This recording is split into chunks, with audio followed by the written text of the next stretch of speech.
वो दिखलाना चाहते हैं कि शिक्षक के मुद्दे पर वो शिक्षकों के साथ हैं, लेकिन सच्चाई यही है कि सदन में हमने देखा कि कांग्रेस के डॉक्टर मदन मोहन झा, सीपीआई के प्रोफेसर संजय कुमार सिंह, जदयू के वीरेंद्र नारायण यादव, कांग्रेस के प्रेमचंद मिश्रा, जदयू के डॉक्टर संजीव सिंह, ये सारे के सारे लोग शिक्षकों के समर्थन में खड़े थे सदन में। इससे ये स्पष्ट है कि शिक्षकों के हित की चिंता उनसे ज़्यादा सत्ता पक्ष के लोगों को है। नमस्कार, मैं मनीष और आप देख रहे हैं एक न्यूज़ 24। हमारे साथ मौजूद हैं कांग्रेस के एमएलसी समीर सिंह जी।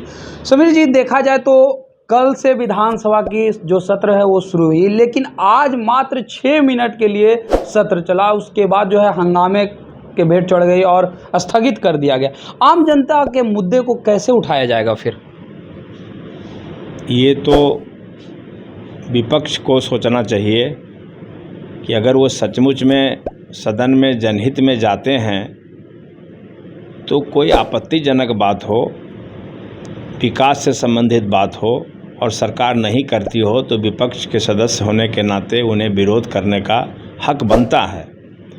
लेकिन जब सभी मुद्दे पर सरकार संवेदनशील है, आप देखा होगा कि हम लोग जब विधानसभा में जब शुरुआत हुई सत्र की आज, तो अभी बातचीत शुरू ही हुई थी, कुछ महत्वपूर्ण बिंदु पर चर्चा होनी थी, तो भारतीय जनता पार्टी के लोग नारे लगाने लगे। वो दिखलाना चाहते हैं कि शिक्षक के मुद्दे पर वो शिक्षकों के साथ है, लेकिन सच्चाई यही है कि सदन में हमने देखा कि कांग्रेस के डॉक्टर मदन मोहन झा, सीपीआई के प्रोफेसर संजय कुमार सिंह, जदयू के वीरेंद्र नारायण यादव, कांग्रेस के प्रेमचंद मिश्रा, जदयू के डॉक्टर संजीव सिंह, ये सारे के सारे लोग शिक्षकों के समर्थन में खड़े थे सदन में। इससे ये स्पष्ट है कि शिक्षकों के हित की चिंता उनसे ज़्यादा सत्ता पक्ष के लोगों को है। और सबसे महत्वपूर्ण बिंदु ये है कि अब आंदोलन तब तक नहीं किया जाना चाहिए जब तक मुख्यमंत्री से विभिन्न दलों के नेताओं प्रतिनिधियों की बातचीत नहीं हो जाती है।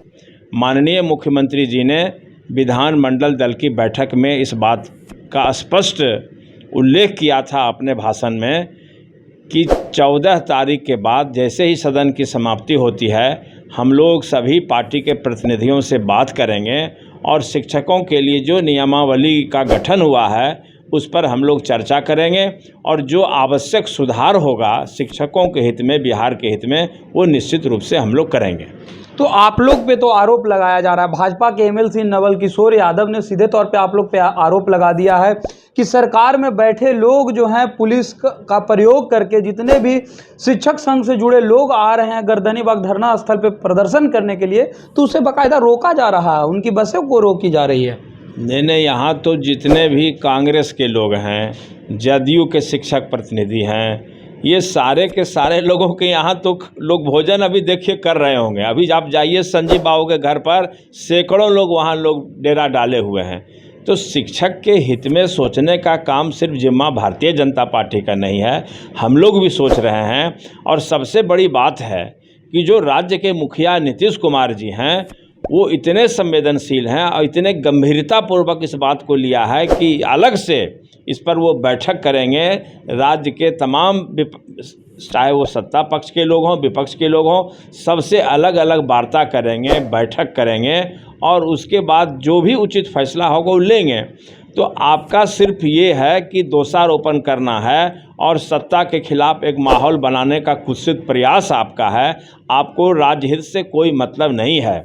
जहाँ तक नवल बाबू का आपने जिक्र किया, नवल बाबू बड़े क्रांतिकारी नेता हैं और हमेशा वो जनहित में मुद्दा उठाते रहे, हम उनका स्वागत करते हैं। लेकिन नवल बाबू से ये हम कहेंगे कि जिस मुद्दे पर आप शिक्षकों के साथ हैं, तो हम लोग कोई शिक्षक विरोधी नहीं हैं। सभी शिक्षकों से हम लोग का जो नेता है उनसे निजी रिश्ता है, भाई का रिश्ता है और हम लोग कभी नहीं चाहेंगे और ये हमारे मुख्यमंत्री जी कभी नहीं चाहेंगे कि हमारे राज्य के शिक्षकों का कोई नुकसान हो।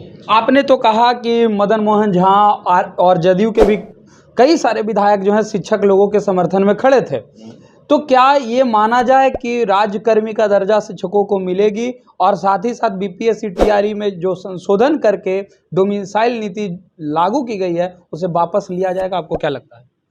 देखिए, कुछ चीज़ जो है, अगर हम लोग राज्य के बाहर के लोगों को यहाँ बंद करेंगे तो आपको पता है कि बीपीएससी तो यहाँ हम लोग परीक्षा आयोजित करते हैं, लेकिन जब उत्तर प्रदेश सर्विस कमीशन में हमारे सैकड़ों छात्र हर साल कम्पीट करते हैं, तब तो ये तो सब होगा। हम लोग सभी राष्ट्र के लोग एक हैं। बिहार के लोग महाराष्ट्र में नौकरी पा रहे हैं, बिहार के लोग दिल्ली सर्विस कमीशन में नौकरी पा रहे हैं, तो हमारे बिहार के लोग बंगाल में इंजीनियरिंग में जाके कम्पीट करके इंजीनियर बन रहे हैं। तो हम कैसे हम कह दें कि जब हम दूसरे के राज्य में जाते हैं तो अगर हम ताला यहाँ बंद कर देंगे, हम दरवाज़ा बंद कर देंगे, तो हमारे लिए तो चारों तरफ अंधेरा हो जाएगा। इसलिए ये सब कुछ ऐसी बातें हैं जिस पर ये भी बिहार के हक में सोचना चाहिए, बिहार के नौजवानों के हक में सोचना चाहिए।